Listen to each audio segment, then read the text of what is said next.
The words hit me like a slap across the face. "You're nothing but a gold digger, Everett. You never loved my brother. You just wanted his fortune." Patricia's voice cut through the air like a knife. Her face twisted in anger as she pointed an accusing finger at me from across the room. I stood there, frozen, next to the polished oak casket that held the man I had loved more than life itself. Dominic had been gone for only 3 days, taken suddenly by a massive heart attack at the age of 45, and now his funeral in this elegant Manhattan chapel was turning into a battlefield. The air was thick with the scent of lilies and a murmur of uncomfortable whispers from the 200 guests, all dressed in black, their eyes darting between me and the family. I could feel my heart pounding in my chest, the grief that had been crushing me for days, now mixed with a burning humiliation. How dare she? Dominic and I had been married for 2 years, together for 5.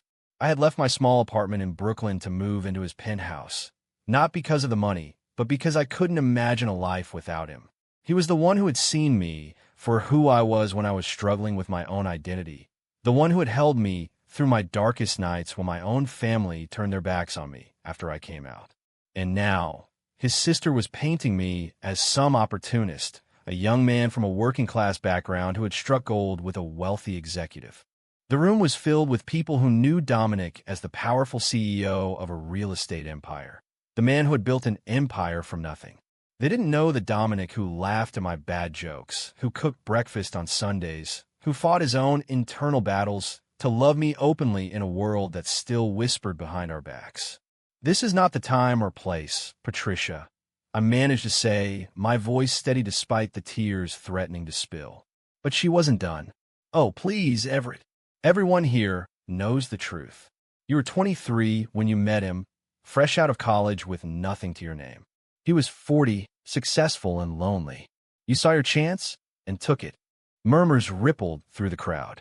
I saw some nodding heads, old business partners who had never approved of our marriage. My best friend, Marcus, stood beside me, his hand on my shoulder for support. "Ignore her, man," he whispered. "Dominic loved you. That's all that matters." But it did matter. The accusations stung because they echoed the doubts I had buried deep inside during our relationship. Was I good enough? Did people see me as the gold digger Patricia claimed? The service had just ended, the priest's words of comfort still hanging in the air, when the heavy wooden doors at the back of the hall creaked open. A hush fell over the entire room as a woman walked in, her heels clicking against the marble floor. She was in her early 40s, elegant in a simple black dress, her blonde hair pulled back into a neat bun. But it wasn't just her appearance that caused the silence. Beside her was a teenage boy, about 16, with Dominic's unmistakable sharp jawline and dark eyes. The woman stopped at the entrance, her gaze locking with mine across the sea of people. Who was she?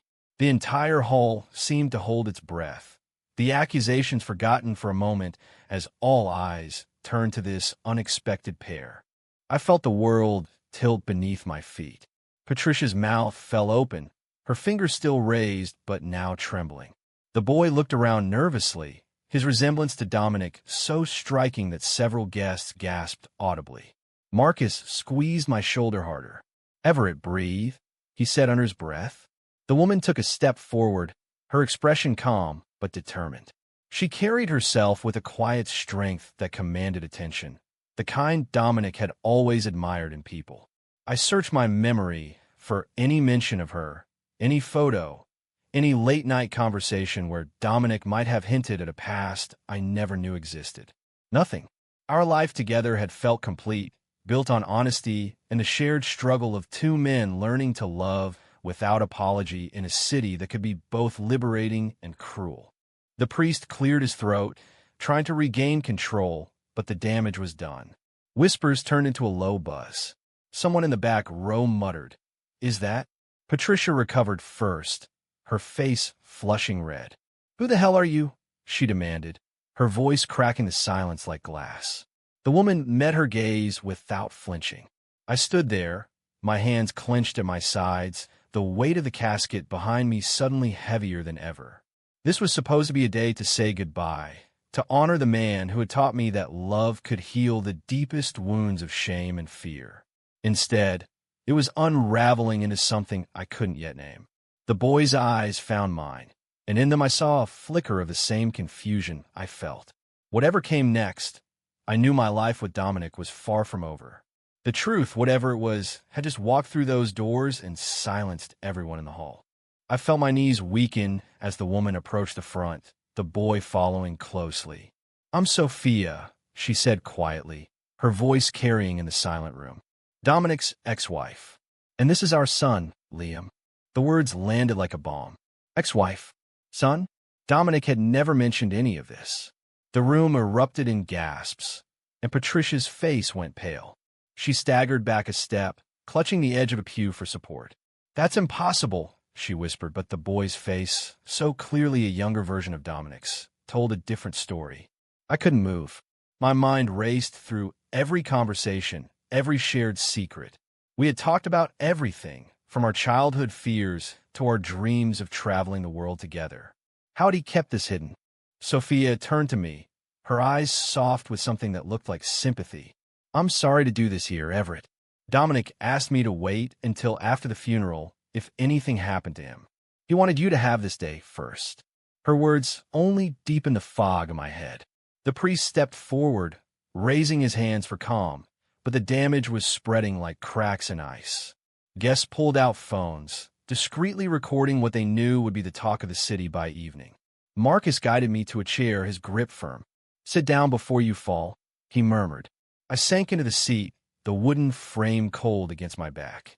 Liam stood beside Sophia, shifting his weight from one foot to the other. He looked so young, yet there was a maturity in his posture that reminded me of Dominic during board meetings. "Dad talked about you," Liam said suddenly, his voice cracking on the word dad. "He said you made him happy in a way no one else could." The simple sentence broke something inside me. Tears I'd held back all morning finally spilled over. Patricia recovered enough to spit out, "This is a lie. Dominic would have told us. He was gay, for God's sake. He left you years ago because of that." Sophia's expression didn't change. "He left because he finally accepted who he was.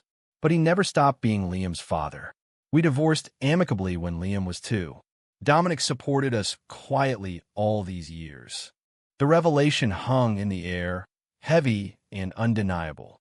I thought back to the night Dominic had proposed to me on that same rooftop where we spent so many evenings watching the city lights. He had knelt, ring in hand, and said, "You show me how to stop hiding, Everett. Marry me." No mention of a wife or child. No hint of a life before me. The betrayal felt sharp, yet mixed with the grief that still clawed at my chest. Why had he hidden them? Was he ashamed? Or was he protecting me from the very prejudices his family now threw at me? Marcus leaned in. "This changes nothing about how much he loved you. Don't let them twist it." But doubt had already taken root. Sophia approached me slowly, ignoring Patricia's glare. "We need to talk privately after this." Dominic left instructions for all of us. Liam gave me a small nod, as if acknowledging the strange bond we now shared through a man who was gone. The hall began to empty as people sensed the private storm brewing. I stood on shaky legs, the weight of every stare pressing down. Outside, the New York afternoon was bright and unforgiving, the kind of day Dominic would have loved for a walk in Central Park. Instead, I was left with questions that threatened to unravel the 5 years I had cherished. As Sophia and Liam waited near the exit, I realized this was only the beginning of a journey I never asked for, one that would force me to confront not just Dominic's secrets, but my own fears about what our love had really meant. The drive to Dominic's penthouse later that afternoon was silent except for the hum of the city traffic. Marcus rode with me, his presence a steady anchor. "You don't have to face this alone," he said as we pulled up to the building. I nodded, but inside I felt adrift. The doorman offered condolences, his eyes avoiding mine. Upstairs, the apartment still smelled like Dominic's cologne. Photos of us lined the shelves, smiling faces frozen in happier times. Sophia and Liam arrived shortly after, the boy looking around with wide eyes at the place his father had called home. He never brought me here, Liam admitted quietly. Sophia placed a hand on his shoulder. He wanted to protect you both. We sat in the living room, the will documents spread on the coffee table. Dominic had left everything to me, the penthouse, the company shares, the investments. But he had also set up a trust for Liam, substantial enough to secure his future. Patricia had stormed in earlier, demanding to see the papers, but the lawyer had turned her away for now. This isn't over, she had hissed before leaving. Sophia watched me carefully. Dominic loved you, Everett. The secrecy wasn't about doubt. It was about fear. He was terrified the world would use Liam against him, against us. I stared at the floor, processing the layers of the man I thought I knew completely. The internal conflict Dominic must have carried, balancing his past straight life with the truth he had finally embraced with me. It was a journey I understood too well, having walked my own path from denial to pride. As the sun dipped lower, casting golden light through the floor-to-ceiling windows, Liam asked if he could see Dominic's office. I led him there, showing him the desk where his father had worked late nights. The boy touched the leather chair gently. He was trying to be better, Liam said. For both of us. In that moment, a fragile connection formed, one built on shared loss rather than blood. Sophia joined us, her voice steady. He wanted you to know the full story when the time came. Tonight isn't the end, Everett. It's the start of understanding. I nodded, the grief shifting into something more complex, a mix of anger and compassion. The accusations from the funeral still echoed, but now they felt smaller against the bigger truth unfolding. Marcus waited in the kitchen, ready to listen when I needed. For the first time since the heart attack, I felt a spark of strength returning, the kind Dominic had always believed I possessed. Whatever came next, I would face it, not as the gold digger they claimed, but as the man who had loved Dominic with everything he had. The next morning brought no relief, only a flood of messages and calls that turned my phone into a constant vibration of judgment. News of Sophia's appearance had spread like wildfire through New York's social circles. Headlines on gossip sites screamed variations of the same shock. Secret family at millionaire's gay funeral. I ignored most of them, but one from a former colleague stung. Everett always seemed too good to be true. Marcus stayed over, crashing on the couch like old times when we were roommates in college before I met Dominic. They're just jealous, he said over coffee, his voice firm. You and Dominic were the real deal. Don't let the noise change that. But the noise was loud. Patricia had already filed a challenge to the will, claiming undue influence and demanding DNA tests for Liam to prove paternity. I met with the lawyer alone that afternoon, the office overlooking the Hudson River, a stark contrast to the chaos inside me. The trust for Liam is ironclad, the lawyer explained. Dominic set it up years ago, before you two even met. He never intended to hide Liam forever, just until he was old enough to understand.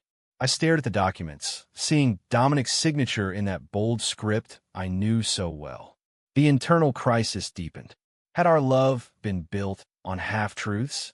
I remembered the nights Dominic would wake from nightmares, mumbling about regret. I had always assumed it was about his conservative upbringing, not a hidden child. Sophia called later, suggesting we meet at a quiet cafe in Chelsea, away from prying eyes. Liam stayed behind with a friend, giving us space. She arrived, looking composed, carrying a small envelope. These are letters Dominic wrote to Liam over the years, she said, sliding them across the table. He wanted you to read them too, when you were ready. I opened one, the handwriting pulling me back to evenings when Dominic would scribble notes for me before business trips. The words were raw. Son, I hope one day you meet Everett. He's the bravest man I know, the one who taught me it's okay to be who I am. Tears blurred the page. Sophia reached across, her touch maternal in a way that surprised me. He struggled for years, Everett. Our marriage was a shield against his family's expectations. When he met you, everything changed. He finally chose honesty. Her words eased some of the betrayal, but the societal pressures remained. Back at the penthouse, I found old photos Dominic had kept hidden in a drawer, images of him and Sophia on their wedding day, young and hopeful. The contrast with our wedding photos, taken in a small vineyard upstate with only close friends, hit hard. Marcus listened as I poured out the doubts. You didn't fail him by not knowing, he said. He failed himself by not trusting you fully. That night, alone in the bed we had shared, I replayed our first date, the way Dominic had opened up about his fears of losing everything if he lived openly. I had promised to stand by him. Now, standing by meant accepting the parts he had shielded me from. The following days blurred into meetings with accountants and tense calls with Dominic's board. Some partners whispered about instability, others offered quiet support.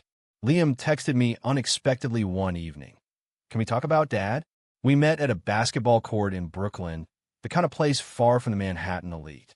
He dribbled the ball awkwardly, his height already matching Dominic's. Mom says you two were happy. Was he different with you?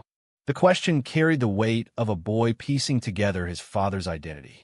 I told him the truth, how Dominic had shown me strength in vulnerability, how our love had been a quiet rebellion against a world that demanded conformity. Liam nodded, shooting the ball with more focus.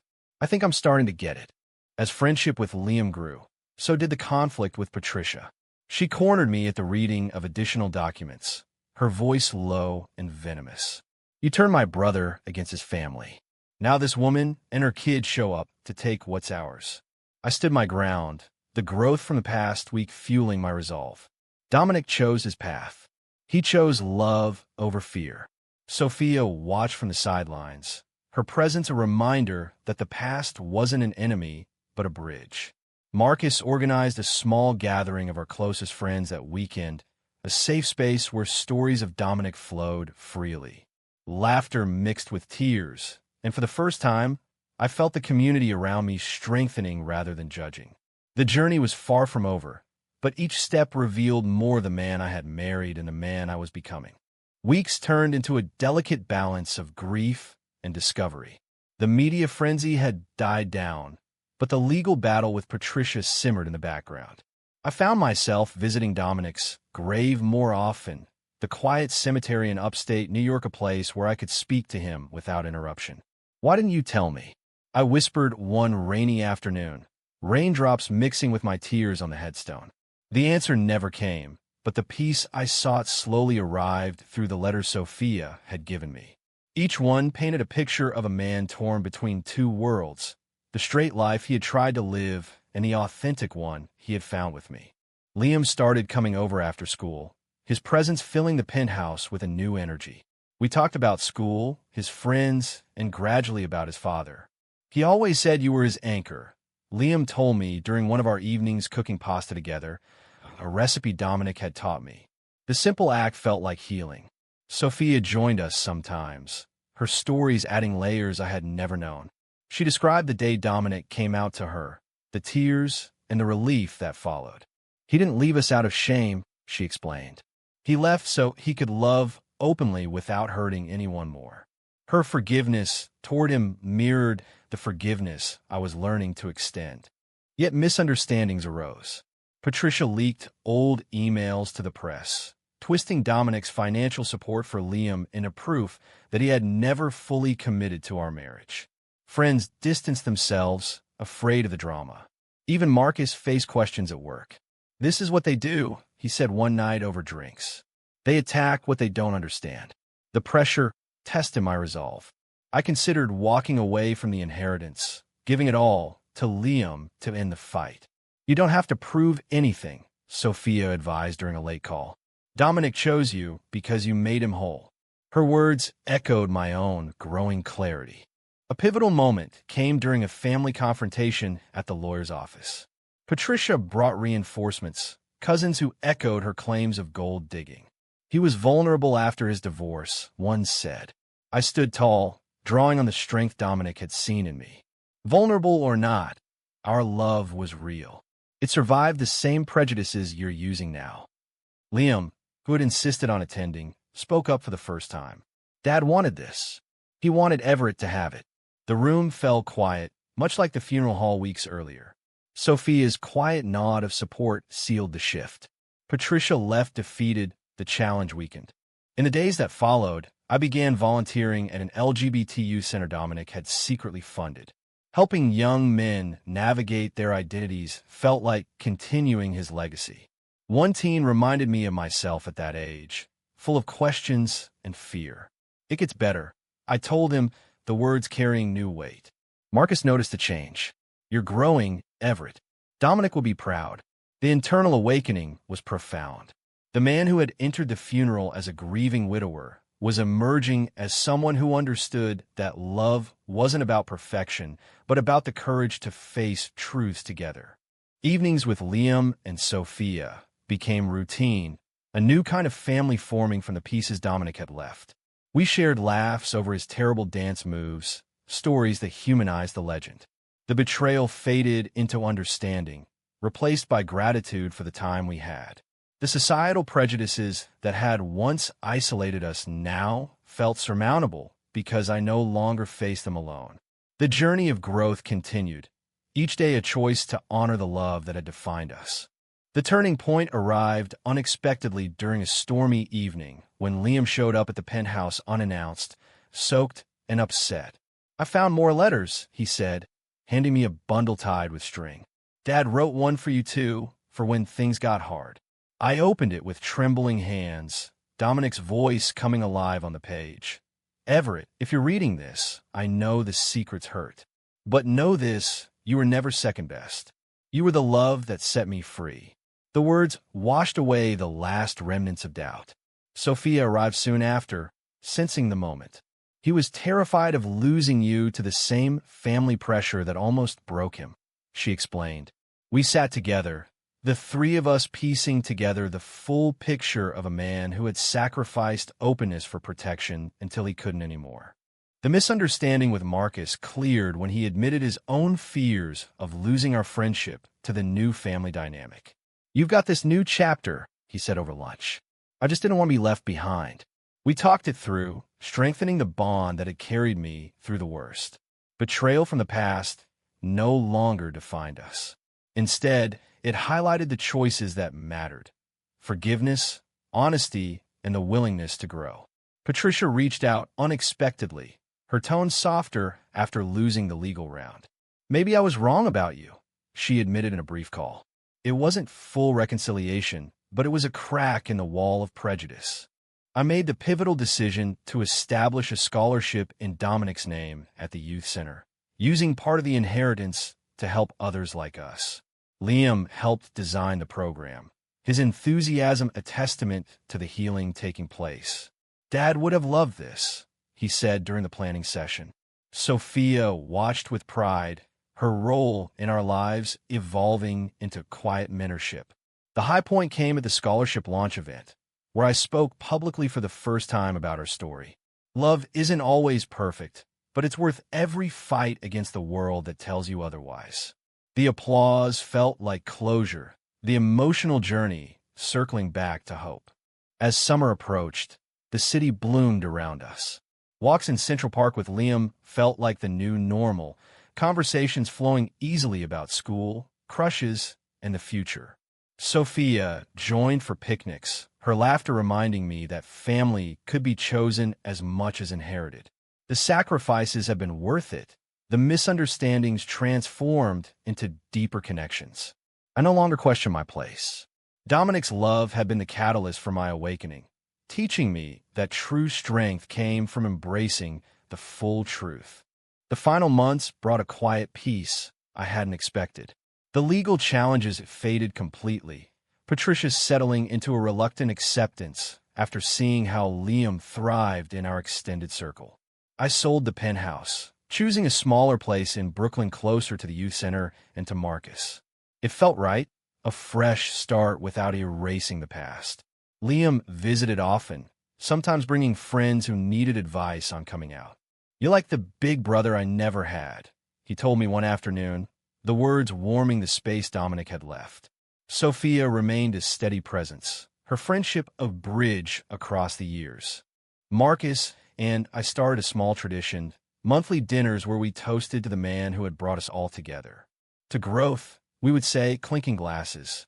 The societal pressures that once loomed large now seemed manageable, lessons learned in resilience and community. I dated casually for the first time since the funeral, but nothing serious yet. The journey had taught me patience with myself and others. One evening on the new rooftop, smaller, but just as bright, I scattered some of Dominic's ashes into the wind. A private goodbye filled with gratitude rather than pain. Looking back, the funeral that had begun with accusation and shock had led to the most profound awakening of my life. The love Dominic and I shared had survived the secrets, the prejudices, and the loss because we had chosen each other every day. Liam's presence enriched that legacy, turning grief into purpose. As the city lights glowed below, I felt ready for whatever came next. The man I had become stronger for every step. True or false?